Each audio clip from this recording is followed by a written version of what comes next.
All right, let's jump right into this. Welcome to today's Explainer. We're going on a bit of an investigative journey today, deep into the architecture of your own brain.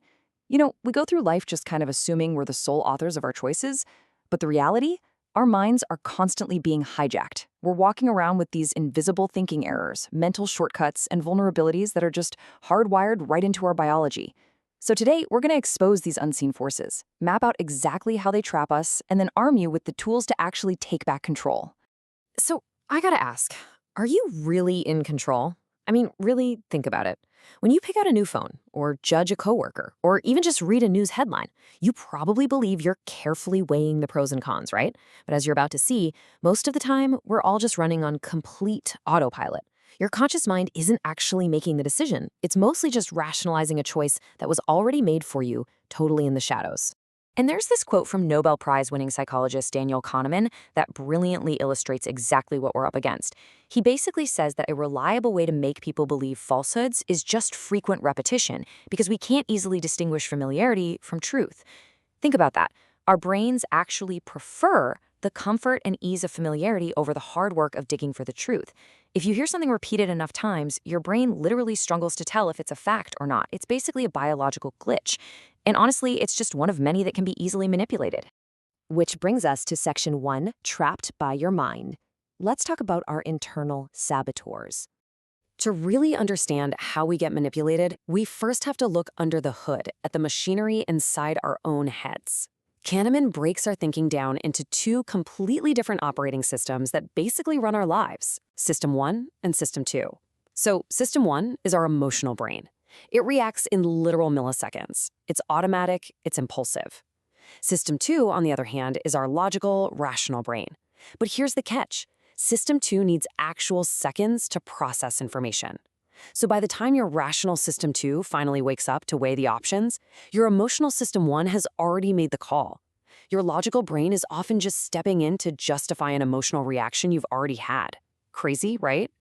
Because System 1 is so incredibly fast, it creates these massive blind spots for us, like the halo effect. This is a mental trap that happens when a really good first impression completely warps our objective judgment. Basically, our brain takes one positive piece of information and creates this giant halo that totally outshines the full, complex picture of a person or a situation. Let's actually test this in real time. Imagine we have two profiles, Alan and Ben. Alan is intelligent, industrious, impulsive, critical, stubborn, and envious.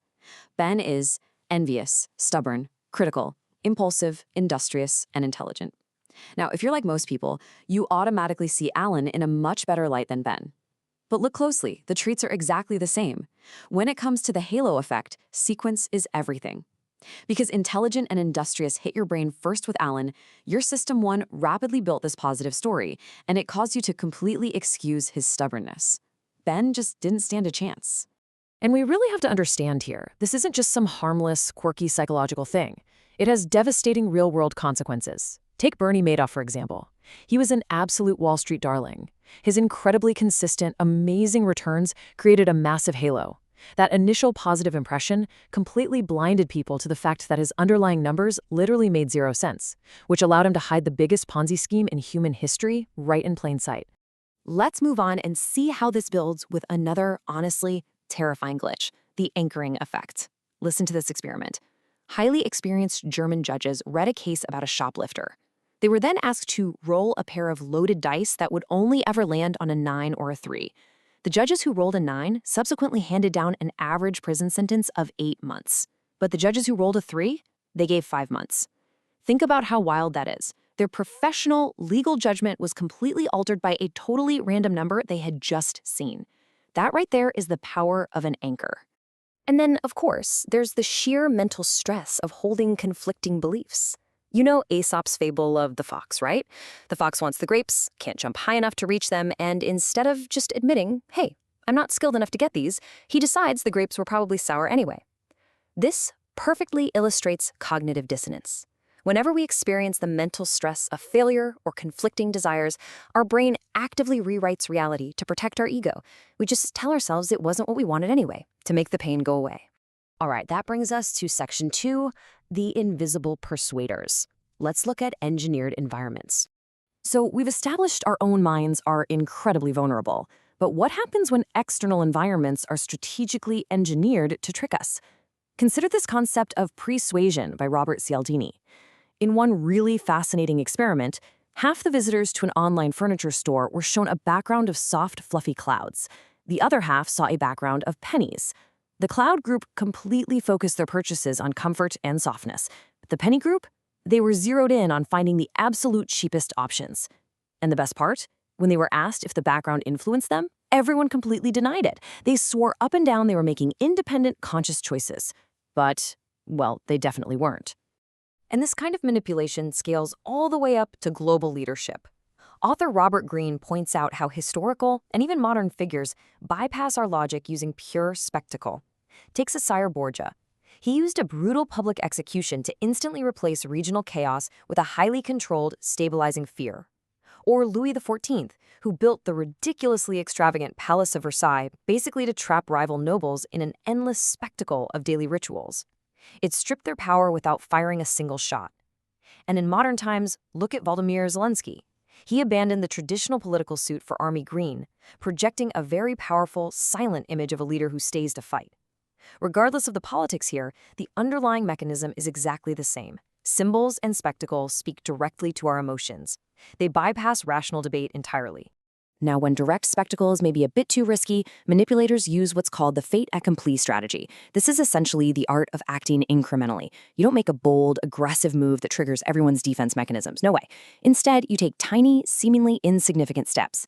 By the time the masses, or your opponents, actually notice what you're doing, the gains are already solidified. They're irreversible. It's basically domination by 1,000 unnoticed cuts. Moving on to Section 3, the power of persona. Crafting identities.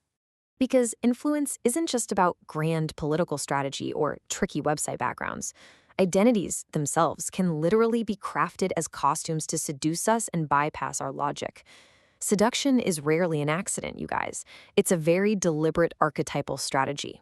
Take the siren. They use exaggerated allure to offer a total escape from the boring constraints of daily life. The rake shows this unrelenting, bold desire that makes their target feel intensely, overwhelmingly wanted. Then you have the dandy, who casually rejects traditional gender and social roles, representing a sense of freedom that we all secretly crave. And finally, the star. They maintain this quiet, ethereal distance, acting as a blank canvas so the public can project their ultimate fantasies right onto them. These behavioral patterns aren't random. They are heavily engineered to hijack very specific, deep-seated psychological needs we all have. Okay, so how do we fight back? Section 4, taking back control. Let's talk about regaining focus. So we've seen the traps, we've seen the invisible persuaders. How do we actually defend ourselves and regain our focus? Well, we have to start with our environment. As author James Clear points out, success is the product of daily habits, not once-in-a-lifetime transformations. Overriding these hardwired biases doesn't just happen through sheer willpower or some sudden epiphany. It requires slow, deliberate environmental design. If you want to change how your impulsive system one reacts, you literally have to change the cues that trigger it. And that brings us to the idea of environmental priming, specifically the concept of one space, one use. See, your brain constantly associates physical spaces with specific behaviors. Your couch is not a neutral zone. If you use your bed for doom scrolling on your phone every night, your brain completely associates that physical space with stimulation. So when you actually try to sleep, you can't. You have to train your brain by tying one specific physical space to one single behavior. Work at the desk, sleep in the bed. You've got to let your environment tell your brain exactly what to do. Once your environment is set up, you really need to protect your time from the absolute chaos of modern distraction. Cal Newport gives us 4 distinct approaches to what he calls deep work. The monastic approach completely eliminates shallow tasks. Think of like a novelist locked away in a cabin. The bimodal approach splits entire days between deep focus and shallow tasks. The rhythmic approach builds a very consistent daily habit, which is perfect if you have a standard 9 to 5. And the journalistic approach? That's for those who can just switch into deep work instantly during any unpredictable pocket of free time. You have to pick the structure that best defends your attention. All right, let's rapidly synthesize your tactical defenses here. First, when you feel a strong reaction, literally pause and label the emotion. This slows down your impulsive system one.